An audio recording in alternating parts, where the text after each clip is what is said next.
Las cosas empezaron a poner muy mal. Literalmente, la gente me estaba mentando la madre. Era grito tras grito, insulto tras insulto. Ya no había cómo. Y lo único que yo pensaba fue, esta fue mi responsabilidad.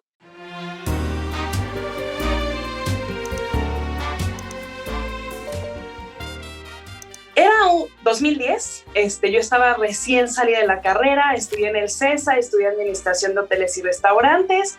Yo ya estaba saliendo de la universidad, por supuesto con todas las ganas de comerme al mundo, de decir es que ya voy a hacer todo lo que siempre he soñado. Ya ves, o sea, con todo ese ahínco con el que todo el mundo sale de la escuela, eso sí, sin tener ni la más peregrina idea que era lo que iba a hacer, pero las ganas las tenía, o sea, eso estaba ahí.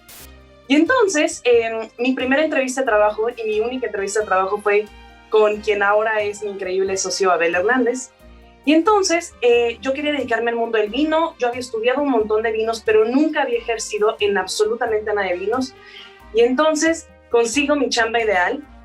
Me contratan para ser gerente de un restaurante que apenas iba a abrir en el sur de la Ciudad de México. Literalmente, sí, para mí sí era el trabajo de mis sueños. Ganaba súper bien, tenía un carrazazazo, era todo lo que yo había soñado, ¿no? Las cosas pintaban muy bien.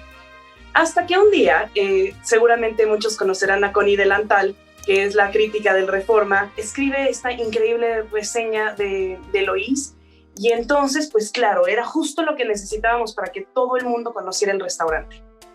En ese momento, el restaurante pues apenas estaba empezando. Y entonces, pues claro, ya eso era una locura. Ya en la noche ese viernes ya había muchísima gente y al día siguiente, que ya era sábado 2 de octubre, ese 2 de octubre, pues yo empiezo a tomar muchas decisiones, porque claro, había que tomar decisiones, ¿no? Y la principal decisión fue, vamos a sobrevender el restaurante. ¿Por qué? Porque ya sabíamos que había un número de personas que siempre cancelaban. Vamos a sobrevenderlo porque ya Connie ya escribió de nosotros. Y así fue.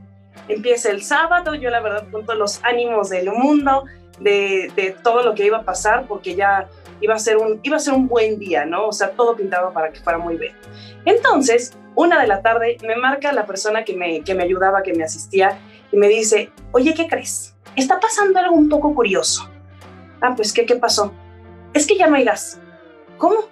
¿Cómo que ya no hay gas? Pues, o sea, ¿qué no cargamos 5,000 pesos antier? Pues sí, pero no hay gas.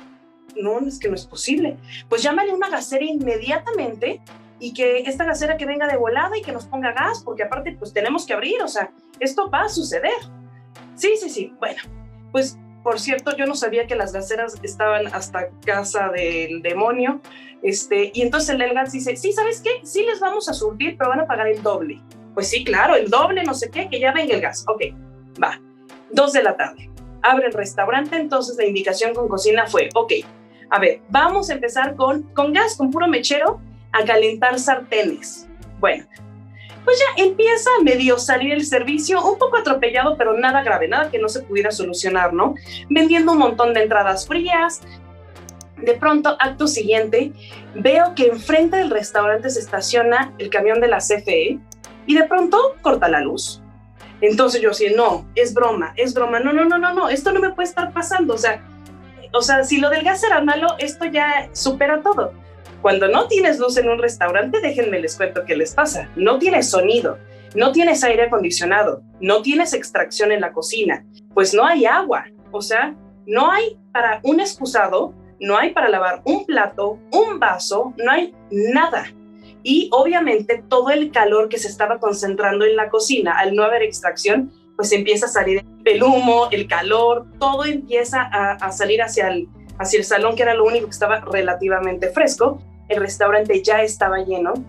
Volteo y todos los comensales que se supone que iban a cancelar estaban afuera esperando su mesa. No canceló una sola persona. Yo tenía gente ahí en Avenida Revolución, ahí esperando su mesa ficticia, que no iba a suceder porque todo estaba lleno. No había cómo. El hecho de no tener baños, imagínense a la gente cómo le empieza a poner. Empezamos de váyanse con el vecino por la cubeta de agua, a ver si alguien nos da agua. Bueno, las cosas empezaron a poner muy mal. Literalmente la gente me estaba mentando la madre. Perdón por mi francés, pero o sea, era grito tras grito, insulto tras insulto. ya no había cómo, y lo único que yo pensaba fue, esta fue mi responsabilidad. Subo a mi oficina como necesitaba como tomar aire, literalmente tomar aire fresco, y veo en mi oficina un papel de la CFE avisando que iba a cortar la luz y yo nunca lo vi. O sea, es algo que yo sí pude haber previsto. Bueno, habla de nuevo el del gas. ¿Cuánto tiempo le falta? No, señorita, si viera cuánto tráfico hay. No, hombre, yo así, pues, ¿qué hago? Pues la gente vuelta loca. Llega en ese momento mi socio, oye, pues, ¿qué hacemos? O sea, esto es inaudito, porque aparte, imagínense, Connie Delantal había dicho que era el mejor servicio de la ciudad, la mejor comida, la mejor todo de todo, y lo que estaba pasando es que la gente no tenía ni en dónde ir a hacer del baño, punto. Justo cuando estaba en medio del servicio, me dice un mesero, oye, a ver, ¿pero por qué está pasando todo esto? Y yo así de, pues, o sea, ¿tú por qué crees? O sea, ¿qué se te ocurre, no? Pero bueno, yo, no, pues mira, a ver, ahorita vamos a solucionarlo y tal, o sea, como yo en un rollo muy de conciliar y así. Me dice, ¿sabes qué? No estoy de acuerdo con las decisiones que está tomando, porque ¿sabes qué? Yo no estoy de acuerdo que una mujer sea mi jefa. Así, en ese momento, en medio del caos, del griterío, me dice eso y yo así, ¿cómo te atreves? O sea, a ver, para que se den una idea, en medio del caos, firma de renuncia al mesero, o sea, así todo un rollo de desesperación terrible, ¿no? Bueno, entonces empieza a pasar todo eso y la decisión fue muy rápida y muy clara. Decidimos regalar todas las cuentas que estaban en el restaurante, la gente que ya había comido, los que no habían comido, lo que fuera. Todo se regaló. Y al final de la historia es algo que completamente se pudo haber evitado. O sea, fue un tema de todo el mundo esperaba algo de nosotros, todo fue perfectamente un caos. El gas llegó a las 7 de la noche, o sea, ese servicio no se iba a salvar por nada. Me di cuenta de muchísimas cosas. Uno es que yo ya me sentía que todo lo tenía comprado. O sea, yo tenía la chamba del siglo, lo estaba haciendo súper bien, todo el mundo hablaba de nosotros, yo estaba haciendo lo que yo quería con el tema del vino, todo estaba sucediendo como yo quería. Pero lo malo es que en ningún momento vi que también las cosas podían salir mal. Y las cosas salieron muy mal esa vez, ¿no? Salieron tan mal que se regalaron cientos de miles de pesos, o sea, tirados a la basura, ¿no? Un servicio completo tirado a la basura. También me di cuenta de que hay mucha gente que simplemente no quiere trabajar contigo y no tiene por qué trabajar contigo.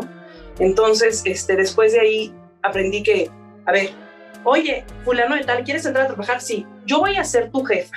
Te cuento, estas van a ser tus responsabilidades. Y mucha gente en el camino, pero mucha gente me dijo, no, ¿sabes qué? No, yo no trabajo con personas más jóvenes que yo. Mis jefes nunca pueden ser más jóvenes. Me comentaron varias veces que una mujer no iba a ser su jefa. Entonces, eso me ayudó para entender que, a ver, no vamos a estar de acuerdo, entonces aquí tú no tienes cabida, ¿no? Porque las cosas no iban a cambiar, yo iba a seguir siendo la jefa de todos, entonces eso iba a suceder sí o sí. Entonces es rodearte de gente que sí quiera trabajar contigo, que sí tenga ganas de hacer equipo, porque al final de ese día, entre todos, hubo cervezas para todos, todos nos reímos, y también es aceptar que también la vas a regar, y regarla no está mal. Lo que sí está mal es decidir si tiras la toalla o si aprendes de esto. Porque yo dije, esto, exactamente lo que me pasó hoy, esto no me vuelve a pasar. Me pueden pasar miles de cosas, pero lo que me pasó hoy con estos factores de hoy no me vuelve a pasar. Y sin duda, gracias al equipo y gracias a la gente que sí se quedó conmigo, Eloís y Loreta son los restaurantes que hoy son, mucho gracias a ese día, porque ese día fue un parteaguas sin duda en la historia de los restaurantes y, bueno, sin duda en la mía.